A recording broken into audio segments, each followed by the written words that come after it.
Outboard engines like this Honda obviously need fuel to run.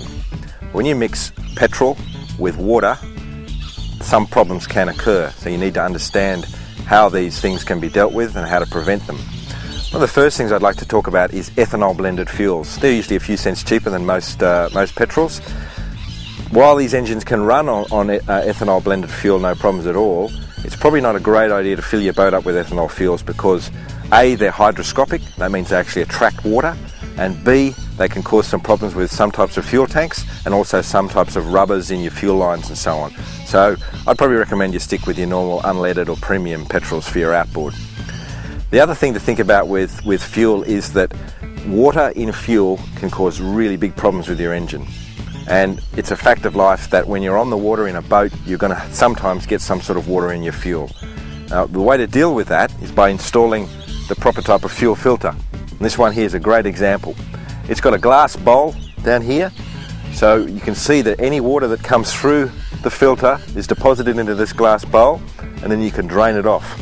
It's a really good idea to mount your fuel filter in a great spot like this where it's easily accessed. The BOAB guys have done a fantastic job mounting this fuel filter where somewhere you can readily see what's going on, and you should check it every time you go out. If there's any water at the bottom, you can easily see the water. It looks like a sort of little greasy pool there at the bottom, sometimes with muck in it.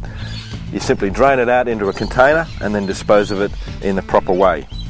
Engines like this have also got a couple of other fuel filters in them. They're called inline fuel filters, and they're basically the last line of protection for your engine. These filters are located in here, so if any water gets from here, goes into your engine, these fuel filters will hopefully get it. They usually change on an annual basis when you take your engine in for a service. So it's really important to make sure that your fuel filters are changed on an annual basis. You check them regularly, you drain off any excess water, and you get these guys serviced once a year and replaced. One of the ways you can minimise the risk of water in your fuel is by making sure that your fuel tank's full before you store your boat.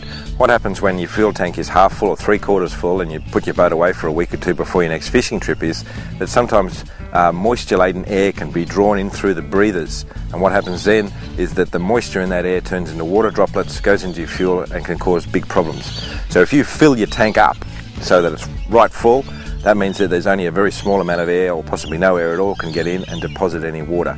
So it's a really good practice. Every time you have a day out, put the boat back on the trailer, go past the servo, fill her up, then you can store it, and you know you're going to minimise that risk of water in your fuel.